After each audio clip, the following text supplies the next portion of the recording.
Once upon a time, in the blocky world of Minecraft, as the pixelated sun rose above the sandy dunes, Alex and Steve stood at the edge of a vast desert.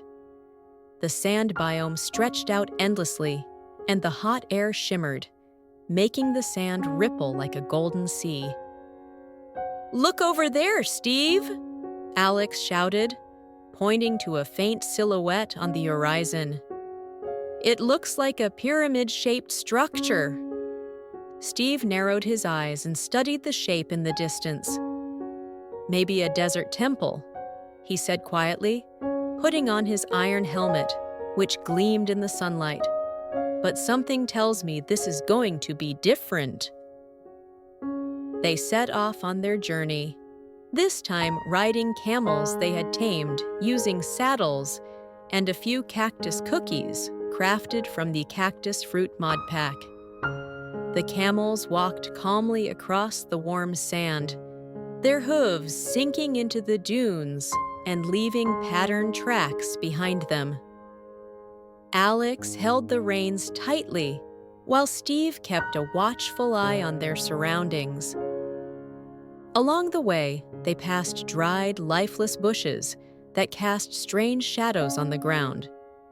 The remnants of the previous night's undead still lingered.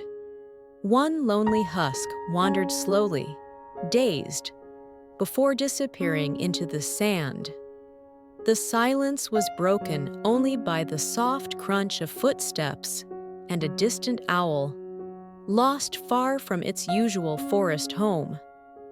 The pyramid structure rose high above them, built with 5 layers of smooth sandstone.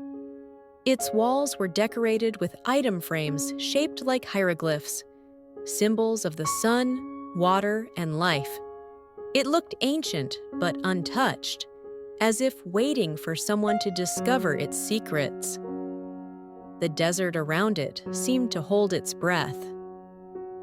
"Steve, did you know that in real Egypt, people built pyramids as tombs for their kings, called pharaohs?" Alex said thoughtfully as she dismounted her camel. "The most famous one is the Great Pyramid of Giza. It was the tallest building in the world for thousands of years."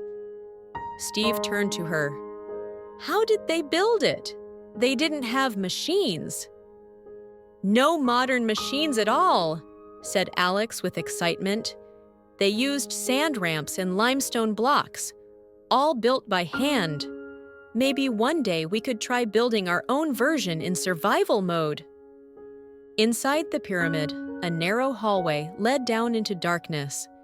It was quiet and smelled like old stone.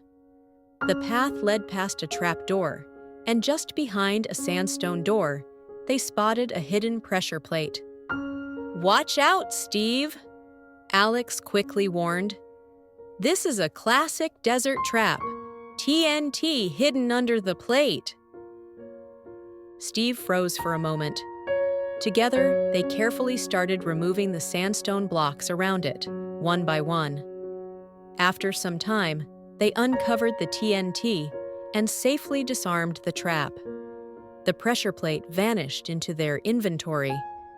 Beneath the floor, they found 4 chests. Each one was like a tiny time capsule. The first chest held an enchanted book with mending on it, a true treasure. The second chest contained gold ingots shining like the sun. The third chest had an emerald block, a glowing green gem that sparkled even in the dark. And the fourth chest? Inside was an old piece of papyrus, a mysterious map, aged and worn, showing a path to another structure. The map led to the Nile Oasis. Alex pulled another note from her backpack and read aloud. In ancient Egypt, life depended entirely on the Nile River. Without it, there would have been only desert. The water from the Nile helped people grow crops like wheat and flax. On the Minecraft map, the route to the oasis was lined with sugarcane, melon blocks, and palm wood added using a resource pack. Along the way, they saw animals gathering near the water: goats, sheep, and donkeys, all resting in the green shade. At the center of the oasis, they found a small temple with a golden sun disk on top. It stood at the very heart of the greenery, and its roof sparkled in the fading light. Steve used his compass and discovered that the sun rose exactly above the center of the temple. Was it a coincidence? Or had ancient builders placed it there on purpose? The Egyptians understood the movement of the sun and stars, Alex said quietly, not wanting to disturb the stillness. They could tell time just by looking at the sky, even without clocks. They knew when the Nile would flood and when to plant and harvest. As night fell and the stars appeared overhead, Steve drank a night vision potion to see better. They both looked up at the sky.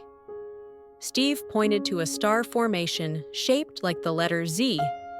It looked just like Orion. In the real world, Egyptians believed Orion was connected to Osiris, the god of the underworld, explained Alex. They stayed at the oasis until evening. They built a small campfire out of acacia wood and sat in silence, surrounded by the magic of the stars and the whisper of palm leaves in the breeze. When it was time to return, they climbed back onto their camels. The animals calmly carried them back across the sand toward home. The sun was setting behind the dunes, painting the sky orange. In the distance, husks began rising from the sand again as night returned to the desert.